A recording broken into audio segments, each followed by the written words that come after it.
তিতুমির কলেজকে বিশ্ববিদ্যালয় করার দাবিতে অনশন, সড়ক অবরোধ, যানজটের নাকাল রাজধানীবাসী। সময় বেশি নিলে হারাবে সংস্কারের গুরুত্ব, দায় নিতে হবে সরকারকে, মন্তব্য বিশিষ্টজনদের। গণহত্যা মামলার আসামিদের গ্রেফতারে ব্যর্থতায় ক্ষোভ ট্রাইব্যুনালের, ব্যাখ্যা দেওয়ার নির্দেশ। এস আলমের জমি জব্দের নির্দেশ, এনআরবিসি ব্যাংকের পরিচালক হলেন আওয়ামী লীগের 3 নেতা। চাঁদা না পেয়ে খাগড়াছড়িতে আবারও হামলা মোবাইল টাওয়ারে, অভিযোগের তীর ইউপিডিএফ এর বিরুদ্ধে।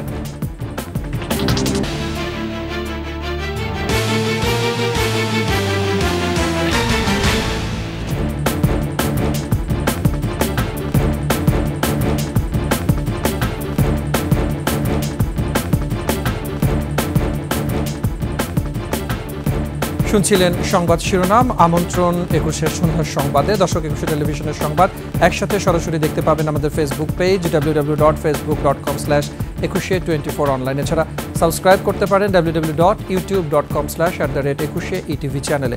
এছাড়া সংবাদে আরও যা থাকছে: শুধু নামাজে সীমাবদ্ধ মডেল মসজিদ, চালু হয়নি সমাজ উন্নয়ন কর্মকাণ্ড।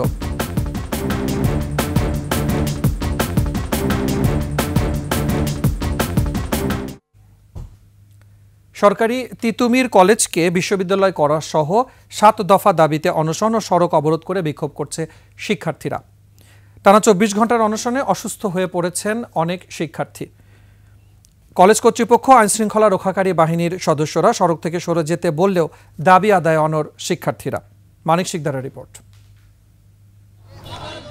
বিশ্ববিদ্যালয়ের দাবিতে দীর্ঘদিন ধরে আন্দোলন করছে তিতুমির সরকারি কলেজের শিক্ষার্থীরা। দাবি আদায় না হওয়ায় বুধবার বিকেল থেকে 5 শিক্ষার্থী অনশন শুরু করে। তুমি বিশ্ববিদ্যালয়কে রাষ্ট্রীয় স্বীকৃতি দিয়ে একাডেমিক ক্যালেন্ডার প্রকাশ করতে হবে। 24 ঘন্টা পার হলেও শিক্ষার্থীদের যৌক্তিক দাবিতে রাষ্ট্র সাড়া দেয়নি বলে অভিযোগ শিক্ষার্থীদের। আমরা তো আশ্বাস চাই না, আমরা ডিরেক্ট চাই হচ্ছে স্বীকৃতি। মৃত্যুর আগ পর্যন্ত এই অনশন কর্মসূচি চালিয়ে যাব। আমি তিতুমির থেকে ভর্তি হইছি, কেন আমি ঢাকা কলেজে গিয়ে ক্লাস করব? আমার নিজের পরিচয় আছে। বৃহস্পতিবার বেলা 11টা থেকে বিক্ষোভ মিছিল ও কলেজের সামনে সড়ক অবরোধ করে শিক্ষার্থীরা। প্রশাসন আমাদেরকে তেমনভাবে গুরুত্ব দেওয়া হয় নাই, এজন্য আমরা বাধ্য হয়ে আজকে সড়ক অবরোধের মধ্যে নেমেছি। আমরা তো জনদুর্ভোগ করতে চাচ্ছি না, আমাদের বিশ্ববিদ্যালয় দেওয়া হোক। সরকার কেন আমাদের কথা মেনে নিচ্ছে না? যান চলাচল বন্ধ হয়ে গেলে অধ্যক্ষ শিক্ষার্থীদের সড়ক থেকে অবরোধ প্রত্যাহারের আহ্বান জানালেও শিক্ষার্থীরা আরও বিক্ষুব্ধ হয়ে ওঠে। এক ফোঁটা পানি পর্যন্ত টাচ করি নাই, আর আমাদের অপদার্থ প্রিন্সিপাল এখানে খেলা উপভোগ করতেছে। কন্ট্রোল তো আমার কাছে না, আমার শিক্ষা মন্ত্রণালয় যে নির্দেশনা দিবে সেই নির্দেশনা অনুযায়ী চলবে। এখনো পর্যন্ত আমার শিক্ষা প্রতিষ্ঠান সরকারি তিতুমির কলেজ চলছে শিক্ষা মন্ত্রণালয়ের নির্দেশনায়, কিন্তু আমি রাস্তায় নেমেছি কেন? আমার শিক্ষার্থীরা না খেয়ে আছে। অনাহারে আন্দোলনরত শিক্ষার্থীরা অসুস্থ হয়ে পড়েন। 2 জনকে বর্তমানে সোহরাওয়ার্ড দিতে নেওয়া হয়েছে, তাদের অবস্থা খুবই খারাপ। আমরা দোয়া করতেছি তারা যেন সুস্থ থাকে। তার মধ্যে একজন বলে গেছে আমার যদি কিছু হয়, আমি যদি মারা যাই, তাহলে তার বাবার ফোন নাম্বারটা দিয়ে গেছে, তার বাবার কাছে লাশটা পাঠানো হয়েছে। কেন এমন কেন ভাই? দাবি আদায় না হওয়া পর্যন্ত আন্দোলন চলবে বলে জানায় শিক্ষার্থীরা। মানিক শিকদার, 21 টেলিভিশন, ঢাকা। পরানি গুলশান এলাকায় আছেন সহকর্মী মাহতাব মিনহাজ, সরাসরি যুক্ত হচ্ছে তার সাথে। মিনহাজ, কি অবস্থা সেখানকার আন্দোলনরত শিক্ষার্থীদের এবং কি বলছেন তারা? তাদের সাথে দাবি দাওয়া নিয়ে আসলে কোনো সংশ্লিষ্ট কর্তৃপক্ষ এসেছেন কিনা? এবং আজকে সপ্তাহের বৃহস্পতিবার, সেক্ষেত্রে রাস্তাতে তো একটা প্রচুর যানজটের মনে হয় পরিস্থিতি সৃষ্টি হয়েছে। সার্বিক অবস্থা কেমন দেখছেন?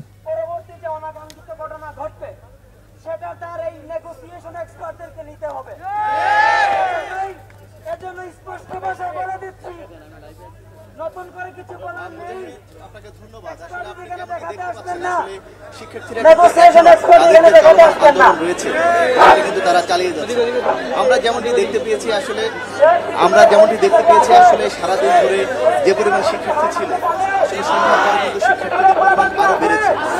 আমরা সর্বশেষ তথ্য আমরা সমর্থিত জানতে পেরেছি আসলে শিক্ষা উপসচিব এই আন্দোলনের এখানে এসে তিনি হয়তো বার্তা দিতে পারেন। যে শিক্ষার্থীরা রয়েছেন, আমরা তাদের যে উঠে নেবেন না, তারা চাচ্ছেন যে রাষ্ট্রের পক্ষ থেকে আসলে এখানে এমন একটি বার্তা আসুক, অথবা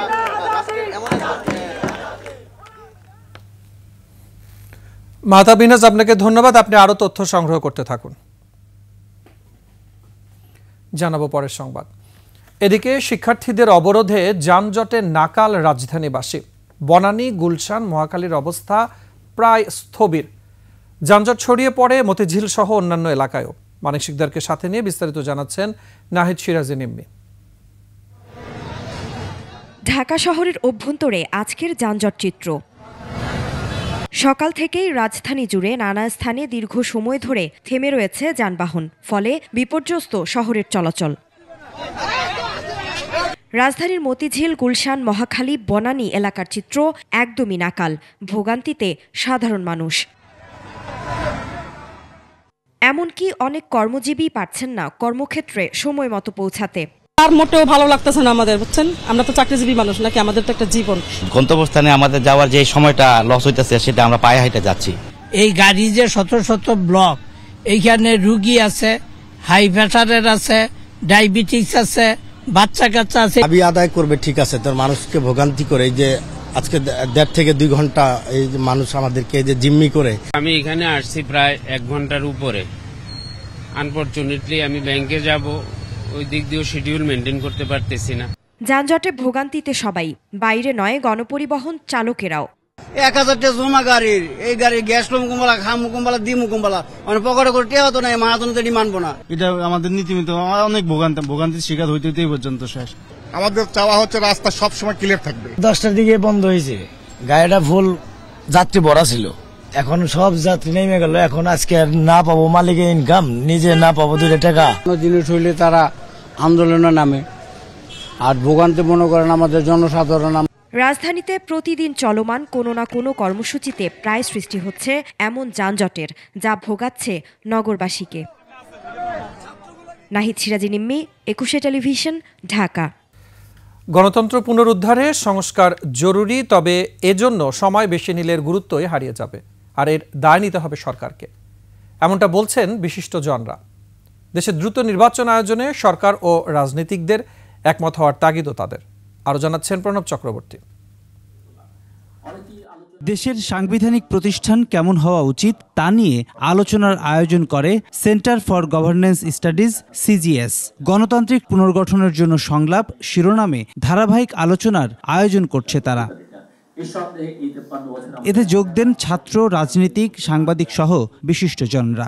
আলোচকরা বলেন, সাংবিধানিক প্রতিষ্ঠানগুলোতে আমলাতান্ত্রিক নিয়োগ উন্নয়নের প্রধান অন্তরায়। সাংবিধানিক প্রতিষ্ঠান, কিন্তু আমরা কিন্তু নিয়োগ দিচ্ছি সাবেক আমলাদেরকে বা বর্তমান আমলাদেরকে। মন খুলে কথা বলতে কি আসলে আমাদের গলায় আরো বড় বেড়ি পড়ছে কিনা, কারণ এখন দেখা যাচ্ছে যে আগে হয়তোবা শুধুমাত্র সরকার বিরোধী কথা বললে আমাকে ধরা হচ্ছিল, এখন দেখা যাচ্ছে আমার যে কোনো কথাকেই ধরে কোনো একটা পার্টি হয়তোবা মব উস্কে দিচ্ছে। রাষ্ট্র সংস্কারে কমিশনগুলোর প্রস্তাবনা বিবেচনায় সময়ক্ষেপণ গণতন্ত্র রক্ষায় দেশের জন্য হিতে বিপরীত হতে পারে বলছেন তারা। কোনগুলো আসলে আমরা নির্বাচনের আগেই সম্পন্ন করতে পারি, কোনগুলো আমরা নির্বাচনের পরে করতে পারি। মৌলিক কাঠামোগত সংস্কার, জনপ্রতিনিধি লাগবে। জগতের নিয়ম বদলে দিয়ে কারো উপর আস্থা রাখি না বলে আমাদের সব এখনই করে ফেলতে হবে, এটা টেকসই হবে না। গণঅভ্যুত্থানের এই অন্তর্বর্তীকালীন সরকারের সকলকে নিয়ে পথ চলার যে বাধ্যবাধকতা, এই প্রশ্ন থেকে যারা যারা সরে যাবেন তাদেরকে মনে হবে তারা জনগণকে খাটো করে দেখছেন। মূল্যস্ফীতির চাপ 3 বছর থেকে ক্রমান্বয়ে বাড়ছে। হ্যাঁ, আগের সরকারের ব্যর্থতা এটার মধ্যে দায়ী, কিন্তু এই মূল্যস্ফীতির চাপটা কিভাবে দ্রুত আমরা আয়ত্তে আনতে পারি। বিশিষ্টজনরা বলছেন, দ্রুত নির্বাচন আয়োজনে নির্বাচন কমিশনকে স্বাধীনতা দেয়া যতটা জরুরি, ততটাই জরুরি সরকার এবং রাজনীতিকদের একমতে পৌঁছানো। আইন যারা প্রয়োগ করার দায়িত্বে আছেন তারা যখন আইন ভাঙে, আইন যারা তৈরি করেছেন তারা যখন আইন ভাঙে, তখন আমরা মনে করি বেঁচে থাকতে হলে আমাদেরকেও আইন ভাঙতে হবে। সংস্কার কিভাবে হবে সেটা ভিন্ন বিতর্ক, যে এই সরকার করবে না পরবর্তী সরকার করবে, তারা মিলেমিশে করবে, সেটা ভিন্ন। কিন্তু আমার মনে হয় মানুষের মধ্যে পরিবর্তনের আকাঙ্ক্ষা এটা গভীরে প্রেরিত। সংস্কার করবেন সেটা করে ফেলেন, আপনি যতই সময় নেবেন সংস্কার করার আর সুযোগই পাবেন না। মানুষের মধ্যে পরিবর্তনের আকাঙ্ক্ষা দীর্ঘদিনের, তাই দৃশ্যমান উন্নতি আর আশ্বাসের বাস্তবায়নই এখন একমাত্র পথ। সংবিধান সিট দিকে নজর না রেখে তারা ভিতরটাকে অন্যদিকে নিয়ে যাওয়ার চেষ্টা করছেন। আমি এর কোনো অর্থ খুঁজে পাই না। প্রণব চক্রবর্তী, 21 টেলিভিশন, ঢাকা। ত্রয়োদশ জাতীয় সংসদ নির্বাচনের আগেই সীমানা পুনর্নির্ধারণ বিষয়ক জটিলতা নিরসন করতে চায় নির্বাচন কমিশন। এক্ষেত্রে জনসংখ্যার পরিবর্তে ভৌগোলিক আয়তনকে গুরুত্ব দিয়ে সীমানা নির্ধারণের প্রস্তাব দেওয়া হয়েছে। এসব কথা জানিয়েছেন নির্বাচন কমিশনার আবুল ফজল মোহাম্মদ সানাউল্লাহ। প্রবাসীদের ভোটাধিকার প্রক্রিয়া সহজ করতে ইসি কাজ করছে বলেও জানান তিনি। শিউলি শবনমের রিপোর্ট। এএমএম নাসিরউদ্দিন কমিশন দায়িত্ব নেওয়ার পর আগারগাঁওয়ে নির্বাচন ভবনে ইসির তৃতীয় কমিশন সভা বেলা 11:30টায় শুরু হয়ে টানা 3 ঘন্টার বৈঠকে ভোটার তালিকা আইন, সীমানা নির্ধারণ সহ 11টি এজেন্ডা নিয়ে আলোচনা হয়। সভা শেষে নির্বাচন কমিশনার মোহাম্মদ সানাউল্লাহ জানান, সংসদীয় এলাকার সীমানা নির্ধারণে 41 আসনে 248টি আবেদন জমা পড়েছে। জনসংখ্যার ভিত্তিতে সীমানা নির্ধারণ করলে শহর এলাকার আসন বেড়ে যাবে। আমরা যেটা প্রস্তাব করতে চাচ্ছি যে ভৌগোলিক আয়তন, অবস্থা ও অবস্থান, সর্বশেষ জনশুমারি প্রতিবেদন ইত্যাদির ভিত্তিতে এই সীমানা নির্ধারণী কার্যক্রমটা করার। এখানে উল্লেখ্য যে আমাদের বাংলাদেশের জনসাধারণের শহরমুখী মুভমেন্টের প্রবণতা আছে। শহরের দিকে আসন সংখ্যা ক্রমাগতভাবে বাড়তে থাকবে এবং অপর এলাকায় কমে যাবে। সেটা রিপ্রেজেন্টেশনাল হবে না বলেই কমিশন মনে করে। প্রবাসীদের ভোট সহজ করতে অনলাইনে ভোটিং প্রক্রিয়া নিয়ে পাইলটিং করার উদ্যোগ নেবে ইসি। একটা ফিচার ডেভেলপ করব এবং এটার একটা পাইলটিং করে দেখব এটা ফিজিবল কিনা, এবং সংশ্লিষ্ট সকল পক্ষ আবার এটার সাথে সম্মত হওয়ার ব্যাপার আছে। এটা কখন ইন্ট্রোডিউস করতে পারবো আমরা জানি না, বাট আমরা এই প্রসেসটা ইনিশিয়েট করতে চাচ্ছি। নির্বাচন ব্যবস্থা সংস্কার কমিশনের দেয়া সুপারিশের ওপর যেসব জায়গায় ইসির আপত্তি আছে তার ওপর প্রস্তাবনা শিগগিরই সরকারের কাছে পাঠানো হবে বলে জানান তিনি। সিদ্ধান্ত নেবে অতি সত্বর। শিউলি শবনম, একুশে টেলিভিশন, ঢাকা। জুলাই আগস্ট গণহত্যা মামলার পরোয়ানাভুক্ত আসামিদের গ্রেফতারে ব্যর্থতার জন্য প্রসিকিউশনের প্রতি ক্ষোভ জানিয়েছেন আন্তর্জাতিক অপরাধ ট্রাইব্যুনাল। আর এই ব্যর্থতার জন্য তদন্ত সংস্থাকে ব্যাখ্যা দেওয়ার নির্দেশও দেওয়া হয়। চেয়ারম্যান বিচারপতি গোলাম মর্তুজা মজুমদারের নেতৃত্বে 3 সদস্যের ট্রাইব্যুনাল এই আদেশ দেন। বিস্তারিত শাকের আরজু রিপোর্টে। জুলাই আগস্টের ঘটনায় আন্তর্জাতিক অপরাধ ট্রাইব্যুনাল থেকে সাবেক প্রধানমন্ত্রী শেখ হাসিনা সহ গ্রেফতারি পরোয়ানা জারি হয়েছে প্রায় 109 জনের বিরুদ্ধে। এর মধ্যে 35 জন গ্রেফতার আছেন। বৃহস্পতিবার এজলাস বসলে যাত্রাবাড়ি থানার সাবেক ওসি সহ 2 জনকে হাজির করা হয়। এ মামলায় পরোয়ানাভুক্ত অপর পলাতক 4 আসামির বিষয়ে জানতে চান ট্রাইব্যুনাল। এ সময় কোনো অগ্রগতি নেই বলে জানান প্রসিকিউশন। সে সময় পরোয়ানাভুক্ত আসামি গ্রেফতারে পুলিশের ভূমিকা নিয়ে প্রশ্ন তুলেন ট্রাইব্যুনাল। একই সঙ্গে ক্ষোভ প্রকাশ করে আদালত বলেন, 2000 লোক মারা গেছে, কিন্তু তদন্ত গ্রেফতারে কোনো অগ্রগতি নেই। তবে বের হয়ে প্রসিকিউশনের পক্ষ থেকে এসব বিষয়ে কথা বলতে চাননি। ট্রাইব্যুনাল তো আপনারা যে ছিলেন সেটা শুনেছেন। আমরা অতিরিক্ত এই বিষয়ে ট্রাইব্যুনালের সাথে আমাদের যে কথোপকথন হয়েছে বা ওনারা কি কোয়ারি করেছেন সেটা যদি আপনারা শুনে থাকেন সেটা আপনারা নিজ দায়িত্বে প্রকাশ করতে পারেন, তবে আমরা এই বিষয়টা বলবো। এজলাসে ট্রাইব্যুনালের প্রশ্নের জবাবে প্রসিকিউশন জানায়, তদন্ত সংস্থা সময় মতো প্রতিবেদন দাখিল করছে না। পরে তদন্ত প্রতিবেদন জমা দানে ব্যর্থতায় ব্যাখ্যা দেওয়ার নির্দেশ দেন ট্রাইব্যুনাল। যে এক্সিকিউশনটা কার্যকর হয় নাই সেটা যেন হয় দ্রুত, সেই ব্যবস্থা নিতে উনি অনুরোধ আমাদেরকে বলেছেন। একই সঙ্গে প্রসিকিউশনের আবেদনের প্রেক্ষিতে জুলাই আগস্টের ঘটনায় কোনো স্থান জব্দ ও বস্তু পরীক্ষা করতে পারবে তদন্ত সংস্থা, এমন আদেশ দেন ট্রাইব্যুনাল। তদন্তের ক্ষেত্রে কোনো ডকুমেন্ট বা কোনো থিংস যেন সিজ এবং সার্চ করতে পারে আমাদের ইনভেস্টিগেশন অফিসার, সেই 2টি অ্যাপ্লিকেশন করেছিলাম, 2টি অ্যাপ্লিকেশনই মঞ্জুর হয়েছে। জুলাই আগস্টের ঘটনায় আরও 3 জনের বিরুদ্ধে গ্রেফতারি পরোয়ানা জারি করেছে ট্রাইব্যুনাল। তবে গোপনীয়তার স্বার্থে নাম ও স্থান প্রকাশ করেনি বলে জানান প্রসিকিউটররা। ইনভেস্টিগেশন এর বিষয়ে বা ওয়ারেন্টের বিষয়ে ট্রাইব্যুনাল এবং প্রসিকিউশনে যে কথাবার্তাগুলো হচ্ছে এগুলা ওপেনলি বলার প্রয়োজনীয়তা আছে বলে আমি মনে করি না। এদিকে জুলাই আগস্ট আন্দোলনে যাত্রাবাড়িতে ইমাম হোসেন তাইম হত্যার অভিযোগে যাত্রাবাড়ি থানার সাবেক ওসি আবুল হাসান ও এসি তানজিল আহমেদের বিষয়ে পরবর্তী তদন্ত প্রতিবেদন 6 এপ্রিল দাখিলের নির্দেশ দিয়েছে ট্রাইব্যুনাল। শাকেরা আরজু, একুশে টেলিভিশন, ঢাকা। বিতর্কিত ব্যবসায়ী এস আলম পরিবারের 368 কোটি টাকার জমি জব্দের নির্দেশ দিয়েছে আদালত। পাশাপাশি ইসলামী ব্যাংকের 852 কোটি টাকা আত্মসাতের অভিযোগে এস আলম গ্রুপের চেয়ারম্যান সাইফুল আলম মাসুদ, এবং তার ছেলে সহ 51 জনের বিরুদ্ধে মামলা করেছে দুদক। বিস্তারিত তানজিলা তাসনিমের রিপোর্টে। বহুল বিতর্কিত ব্যবসায়ী ও ব্যাংক লুটেরা সাইফুল আলম মাসুদ ওরফে এস আলমের সম্পদ জব্দের নির্দেশ দিয়েছেন ঢাকা মহানগর দায়রা জজ আদালত। এদিকে ইসলামী ব্যাংকের চট্টগ্রাম খাতুনগঞ্জ শাখা থেকে ঋণের নামে অর্থ আত্মসাতের ঘটনায় এস আলম গ্রুপের চেয়ারম্যান সহ 51 জনের বিরুদ্ধেও মামলা করেছে দুর্নীতি দমন কমিশন দুদক। অন্যদিকে ময়মনসিংহ 2 আসনের সাবেক সংসদ সদস্য ও সাবেক গণপূর্ত প্রতিমন্ত্রী শরীফ আহমেদের বিরুদ্ধে 3,83 লাখ টাকার জ্ঞাত আয় বহির্ভূত সম্পদ অর্জন এবং প্রায় 43 কোটি টাকা সন্দেহজনক লেনদেনের অভিযোগে একটি মামলা করেছে সংস্থাটি। ক্ষমতার অপব্যবহার করার মাধ্যমে অসাধু উপায়ে অর্জিত 3,83,50,000 টাকারও বেশি মূল্যের সম্পদ অর্জন এবং 42,68,00,000 টাকারও বেশি অস্বাভাবিক লেনদেন করার মাধ্যমে অবৈধভাবে অর্জিত অর্থ স্থানান্তর, রূপান্তর এবং হস্তান্তর করার অপরাধে একটি মামলা রুজু হয়েছে। শরীফ আহমেদের স্ত্রী সহ পরিবারের 5 সদস্যকে সম্পদ বিবরণ দাখিলের আদেশ জারি করেছে দুদক। তানজিলা তাসনিম, 21 টেলিভিশন, ঢাকা। আওয়ামী লীগ ও যুবলীগের 3 নেতাকে নিয়োগ দিয়ে এনআরবিসি ব্যাংকের পরিচালনা পর্ষদ পুনর্গঠন করার উদ্যোগ নিয়েছে ব্যাংকটির বর্তমান পরিষদ। পলাতক বা অনুপস্থিতির কারণে পদ হারানোর ঝুঁকিতে থাকা বর্তমান পরিচালকেরা অনুগতদের দিয়ে ব্যাংকে নিয়ন্ত্রণ ধরে রাখতে মরিয়া। অর্থনীতিবিদরা বলছেন এই ধরনের অপকৌশল গোটা ব্যাংক খাতকে আরও ঝুঁকিতে ফেলতে পারে। বিস্তারিত সঞ্জয় অধিকারের রিপোর্টে। প্রবাসীদের উদ্যোগে 2013 সালে যাত্রা শুরু করে এনআরবিসি ব্যাংক। হাসিনার আমলে অনুমোদন পাওয়া ব্যাংকটির উদ্যোক্তা পরিচালকরা আওয়ামী লীগ ও সহযোগী সংগঠনের পদধারী নেতা। লুটপাট ও নানা অনিয়মের কারণে একসময় পর্ষদ থেকে বাদ পড়া 3 সাবেক পরিচালককে নতুন করে যুক্ত করার উদ্যোগ নিয়েছে বর্তমান পর্ষদ। তারা হলেন ব্যাংকটির সাবেক চেয়ারম্যান ও যুক্তরাষ্ট্র আওয়ামী লীগের সাবেক সভাপতি ফরাসত আলী, সাবেক ভাইস চেয়ারম্যান ও সিলেট জেলা আওয়ামী লীগের সিনিয়র সহসভাপতি তৌফিক রহমান চৌধুরী এবং যুক্তরাষ্ট্র যুবলীগ নেতা সরোয়ার জামান চৌধুরী।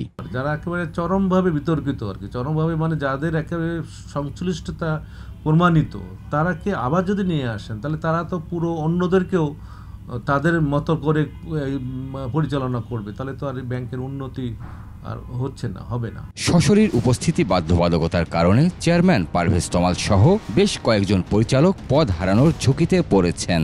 এ অবস্থায় ব্যাংকটিতে নিয়ন্ত্রণ ধরে রাখতেই ব্যাংকটির বর্তমান চেয়ারম্যান ও বঙ্গবন্ধু পরিষদ রাশিয়া শাখার সাবেক সাধারণ সম্পাদক SM পারভেজ তমাল এমন উদ্যোগ নিয়েছেন। আগেই যারা এটার সঙ্গে প্রত্যক্ষ বা পরোক্ষভাবে জড়িত ছিল তাদেরকে নিয়ে আসার চেষ্টা করছে, তাহলে তো একই কথা যে আগে যা ছিল এখনও সেই দিকেই যাচ্ছে। সুতরাং সংস্কার বা ব্যাংক খাতের যে একটা মানে কী বলবো, সেই মানে ব্যাংক খাতের যে ফিরে আসার, সেই ফিরে আসার তো লক্ষণ তাহলে আমরা পাবো না। গত 21 জানুয়ারি ব্যাংকের 195তম পর্ষদ সভায় এই 3 জনের নিয়োগের সিদ্ধান্ত হয়। যারা এক্সপার্ট তাদেরকে কেন্দ্রীয় ব্যাংকের দায়িত্ব কিন্তু সরকার দিয়েছে। ফরাসত আলী ছিলেন এনআরবিসি ব্যাংকের মূল উদ্যোক্তা ও প্রতিষ্ঠাকালীন চেয়ারম্যান। ব্যাংকটি যাত্রা শুরুর পর বড় ধরনের আর্থিক অনিয়ম ধরা পড়ে। অনিয়মের গুরুতর অভিযোগ ওঠে তৌফিক রহমান চৌধুরী ও সরোয়ার জামান চৌধুরীর বিরুদ্ধেও। পরে তাদের পর্ষদ থেকে বাদ দেওয়া হয়। সঞ্জয় অধিকারী, 21 টেলিভিশন, ঢাকা। চাঁদা না পেয়ে খাগড়াছড়ির দীঘিনালায় আবারও মোবাইল টাওয়ারে হামলা চালিয়েছে দুর্বৃত্তরা। এর আগে 28 জানুয়ারি রাতে মোবাইল অপারেটর রবির একটি টাওয়ারে বৈদ্যুতিক সংযোগ বিচ্ছিন্ন করা হয়। এতে নেটওয়ার্ক বিচ্ছিন্ন হয়ে যায় পুরো এলাকায়। বারবার এমন হামলায় আতঙ্কিত স্থানীয়রা। রাঙ্গামাটি ও খাগড়াছড়ির প্রতিনিধির সহায়তায় ডেস্ক রিপোর্ট।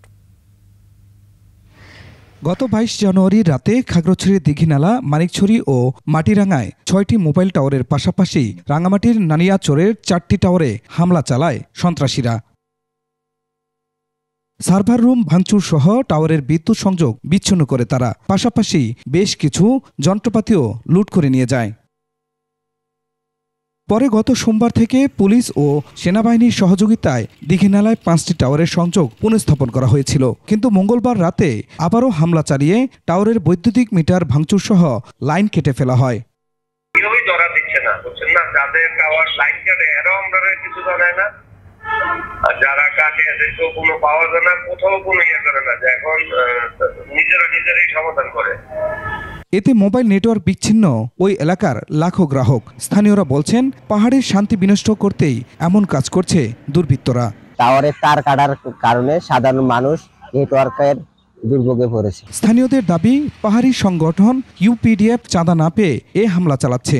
তবে এ বিষয়ে সংগঠনটির পক্ষ থেকে কোনো বক্তব্য পাওয়া যায়নি। মুখ খুলতে চান না মোবাইল নেটওয়ার্ক কোম্পানিও। আমরা এই বিষয়ে কোনো অবগত না, শুধু আমি ফেসবুকে দেখছি। Khurshid Alam, desk report, 21 television. সংবাদ সন্ধ্যার সময় হচ্ছে একটা বিরতির। ফিরে আসার পরে অন্যান্য খবরের সাথে আরও যা থাকছে। বিশ্ব ইজতেমার প্রথম পর্ব শুরু, তুরাগপাড়ে মুসল্লিদের ঢল।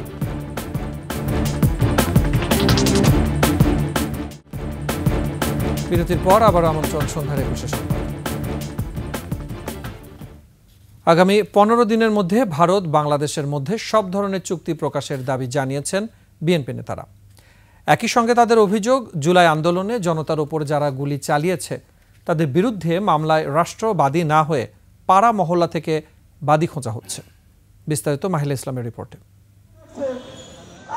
বিএনপির ভারপ্রাপ্ত চেয়ারম্যান তারেক রহমানের নির্দেশে অসহায় রিকশা চালক মামুনকে আর্থিক অনুদান অনুষ্ঠানে যোগ দেন দলের সিনিয়র যুগ্ম মহাসচিব রুহুল কবির রিজভী।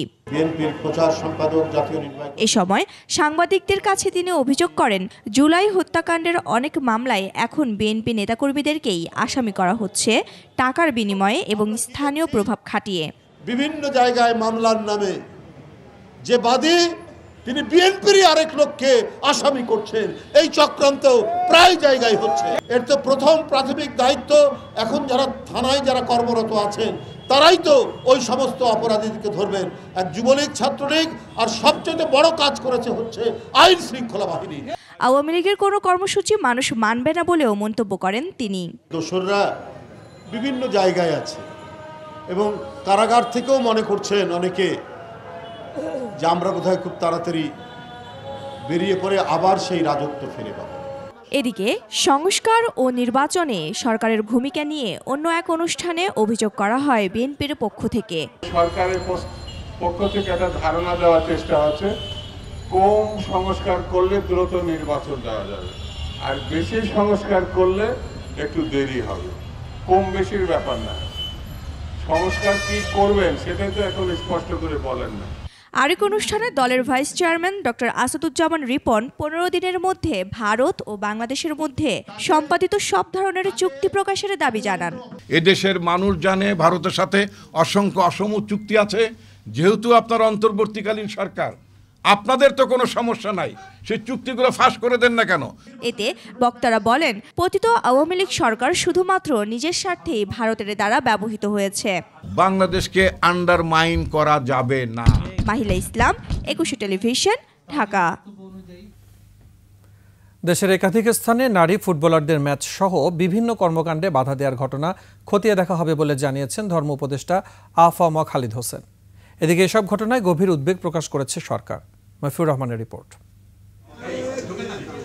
নতুন করে অভিযোগ উঠেছে, গেল বুধবার রাজধানীতে চিনমতি সম্মেলন কেন্দ্রে কওমি উদ্যোক্তার অনুষ্ঠানে ঢুকতে দেয়নি নারী সাংবাদিককে। পাশাপাশি গত কয়েকদিনে ফুটবল ম্যাচ সহ নারীদের বিভিন্ন কর্মকাণ্ডে বাধা দেওয়ার ঘটনার বিষয়টি জানতে চাওয়া হয় ধর্ম উপদেষ্টার কাছে। এই সময় ঘটনাগুলো কয়েকটি ঘটনা খতিয়ে দেখার আশ্বাস দেন তিনি। আমি তখনও জানতাম না বা আমার কেউ বলে নাই এখানে নারী সাংবাদিকদের প্রবেশে বাধা দেওয়া হয়েছে। ফুটবল বলেন অথবা অন্য কিছু বলেন, ওখানে এরকম পলিটিক্যাল এলিমেন্ট সক্রিয় থাকতে পারে। মাঝখানে কোনো পলিটিক্যাল এলিমেন্ট ঢুকে নিজের স্বার্থ সিদ্ধি করছে কিনা। নারী অভিনেত্রীদের কোনো অনুষ্ঠান করতে সরকার বাধা দিচ্ছে না জানিয়ে ধর্ম উপদেষ্টা জানান, এরকম সকল বিষয় খতিয়ে দেখা হবে। কোনো নারী অভিনেত্রীকে কোনো শোরুম উদ্বোধন করতে যাবে, এটা এখানে গভর্নমেন্টের বাধা দেওয়ার কি আছে, গভর্নমেন্টের উদ্যোগ নেওয়ারও কি আছে। এদিকে জয়পুরহাট ও দিনাজপুরে নারী ফুটবলারদের ম্যাচে বাধা দেয়া এবং সংঘর্ষের ঘটনার উদ্বেগ প্রকাশ করেছে প্রধান উপদেষ্টার দপ্তর। গণমাধ্যমে পাঠানো বিবৃতিতে বলা হয়, সম্প্রতি মেয়েদের দুটি ফুটবল ম্যাচ পরিচালনার ক্ষেত্রে যারা বাধা দিয়েছে তাদের এই কর্মকাণ্ডে নিন্দা জানায় সরকার। মফিউর রহমান, 21 টেলিভিশন, ঢাকা। বাংলাদেশের সবকিছুতেই দাদাগিরি করতে চায় ভারত। আওয়ামী লীগ সরকারের আমলে তা বাড়ে বহুগুণ। পরিবর্তিত পরিস্থিতিতে সীমান্তে এখন আর ছাড়ই দিচ্ছে না বর্ডার গার্ড বাংলাদেশ বিজিবি। প্রতিরোধে জেগে উঠেছে সীমান্তবাসীও।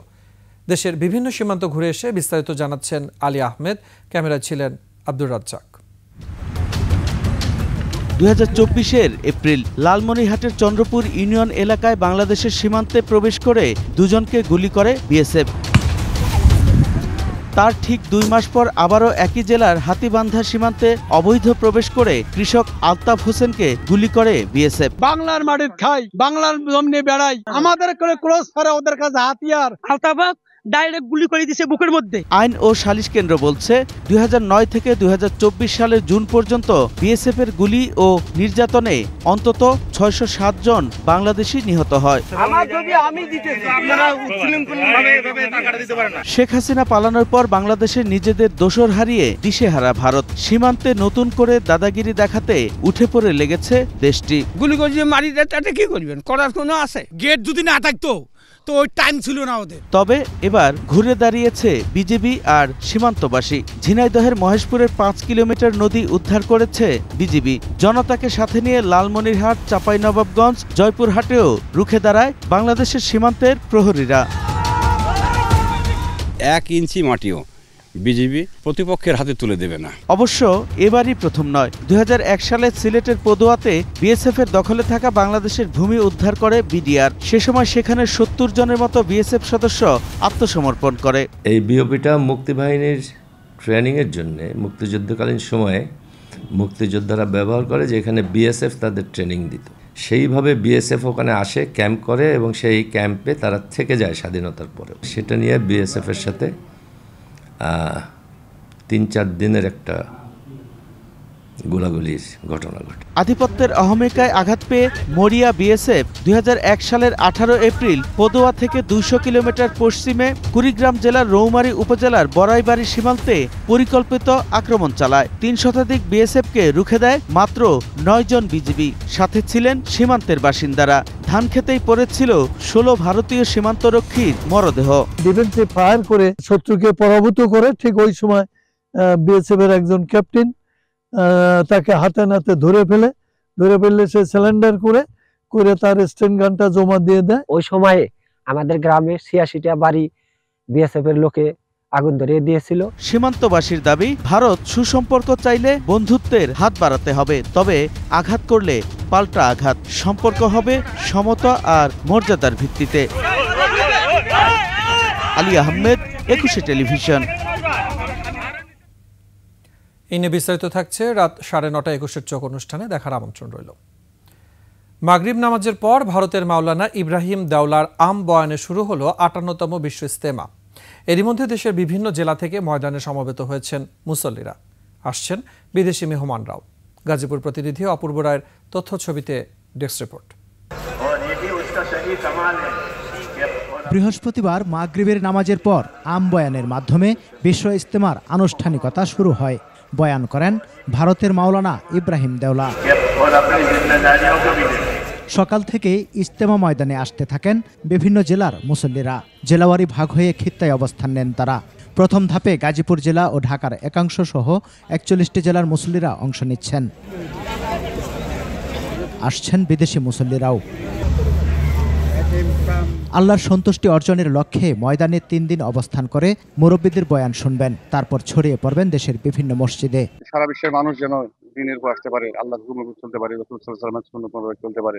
আল্লাহর রাসূলের কথাবার্তা শুনবো, সেখানে যাতে আমরা আমল করতে পারি এবং ওইভাবে যেন চলতে পারি। এখানে কোনো স্বার্থ নাই, দুনিয়ার টাকা পয়সার কোনো লোভ লালসা নাই, শুধু মানুষের কল্যাণের জন্য। রোববার প্রথম ধাপের ইজতেমা শেষ হওয়ার পর সোমবার থেকে বুধবার পর্যন্ত হবে দ্বিতীয় ধাপের ইজতেমা। প্রথম ধাপে আমাদের 41টি জেলা এবং ঢাকার একাংশ অংশগ্রহণ করবেন এবং দ্বিতীয় ধাপে আরো 22টি জেলা এবং ঢাকার বাকি একাংশ অংশগ্রহণ করবে ইনশাআল্লাহ। অন্যান্য বছরের চেয়ে এবার ইজতেমার নিরাপত্তায় বেশি জোর দেওয়া হয়েছে বলে জানায় পুলিশ।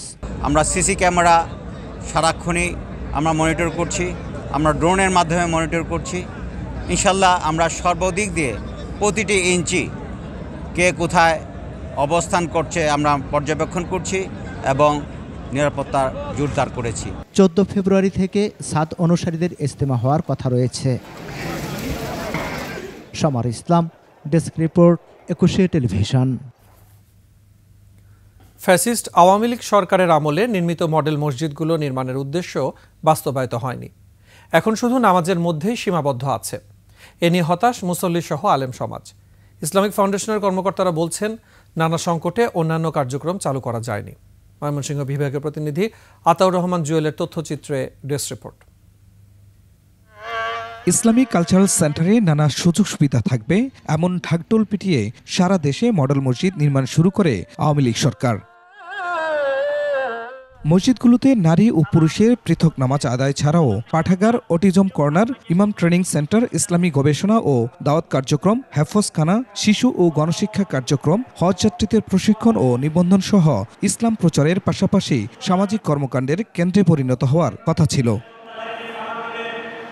অথচ দ্বাদশ সংসদ নির্বাচনের আগে সবার নজর কাড়তেই তড়িঘড়ি করে ময়মনসিংহে উদ্বোধন করা হয় 14টি মডেল মসজিদ। সেগুলো এখন শুধু নামাজের মধ্যেই সীমাবদ্ধ আছে। বয়স্কদের জন্য শিক্ষা, তারপরে বাচ্চাদের জন্য মক্তব থাকবে, তারপর রিসার্চ সেন্টার থাকবে। এগুলো আপাত দৃষ্টিতে এখনো পরিলক্ষিত হইতেছে না। এখানে না আছে কোনো রিসার্চ সেন্টার, না আছে কোনো বই, যার শুধু 5 ওয়াক্ত নামাজ এখানে আদায় হচ্ছে। সবগুলি বাস্তবায়ন হোক, এটাই আমরা চাই। আলেম সমাজ বলছেন, জাতির প্রত্যাশা পূরণ হয়নি। মডেল মসজিদ নির্মাণের মূল উদ্দেশ্য বাস্তবায়নের দাবি তাদের।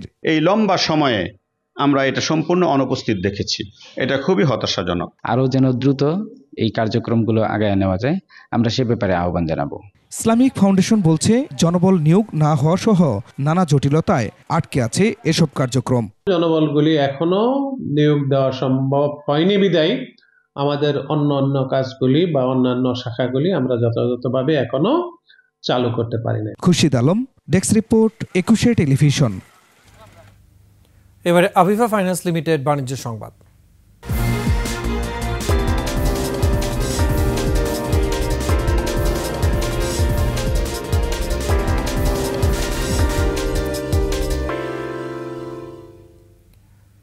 ব্রাহ্মণবাড়িয়ার আখাউড়া স্থলবন্দর দিয়ে ভারত থেকে আরও 5 টন মসুর ডাল এসেছে। আমদানিকারকরা জানায়, প্রতি কেজি 108 টাকা দরে এই ডাল আমদানি করা হয়েছে। এর আগে মঙ্গলবার 5 টন মসুর ডাল আমদানি হয়েছিল। রমজানকে সামনে রেখে আরও ডাল সহ অন্যান্য নিত্য প্রয়োজনীয় পণ্য আমদানির পরিকল্পনা রয়েছে বলে জানায় তারা।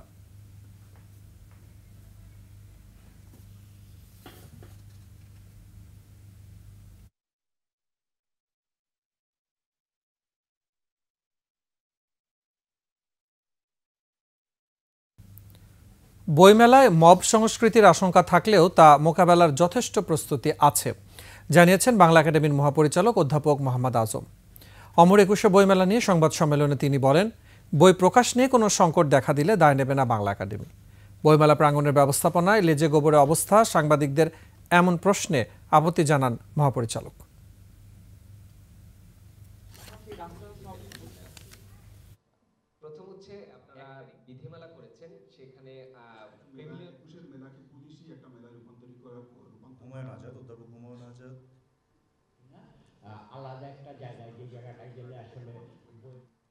মব ইত্যাদির আশঙ্কা করছেন কিনা, এটা কে না করে। আপনি বলবেন যে এটার পর্যাপ্ত প্রস্তুতি আমাদের আছে কিনা। হ্যাঁ, আমাদের যথেষ্ট পরিমাণ প্রস্তুতি আছে। আমরা সিকিউরিটি পুরো ব্যাপারটার সঙ্গে মিটিংয়ের পর মিটিং করেছি। বিশেষভাবে বঙ্গবন্ধুর বই এবং বঙ্গবন্ধুর উপর রচিত বই প্রদর্শিত হবে কিনা, বিকৃত হবে কিনা, এই ব্যাপারে বাংলা একাডেমির আসলে কোনো প্রকার নির্দেশনা নেই। কোচের বিরুদ্ধে এখনও বিদ্রোহ চালিয়ে যাচ্ছে বাংলাদেশ নারী জাতীয় ফুটবল দল। পিটার বাটলারের জিম সেশনে আসেনি কোনো সিনিয়র খেলোয়াড়।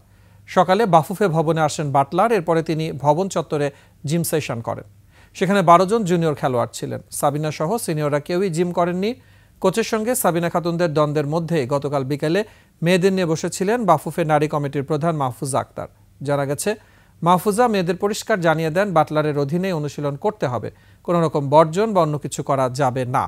তবে শেষ খবর, মেয়েরা নিজেদের অবস্থান থেকে সরছেন না।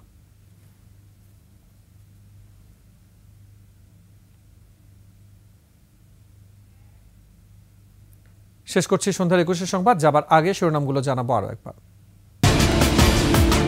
তিতুমির কলেজকে বিশ্ববিদ্যালয় করার দাবিতে অনশন, সড়ক অবরোধ, যানজটের নাকাল রাজধানীবাসী।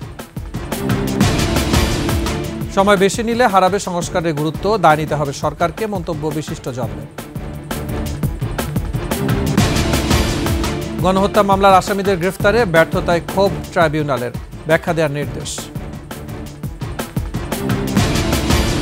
এস আলমের জমি জব্দের নির্দেশ, এনআরবিসি ব্যাংকের পরিচালক হলেন আওয়ামী লীগের 3 নেতা। চাঁদা না পেয়ে খাগড়াছড়িতে আবারও হামলা মোবাইল টাওয়ারে, অভিযোগের তীর ইউপিডিএফ এর বিরুদ্ধে।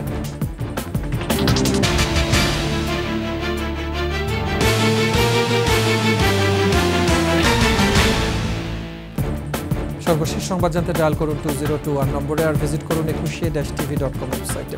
ফেসবুকে ভিজিট করতে পারেন www.facebook.com/ecushey24 অনলাইনে। এছাড়া সাবস্ক্রাইব করতে পারেন www.youtube.com/ecushey চ্যানেলে। এতক্ষণ সঙ্গে থাকার জন্য ধন্যবাদ। পরবর্তী সংবাদ রাত 9টায় দেখার আমন্ত্রণ রইল। একুশের সাথে থাকুন।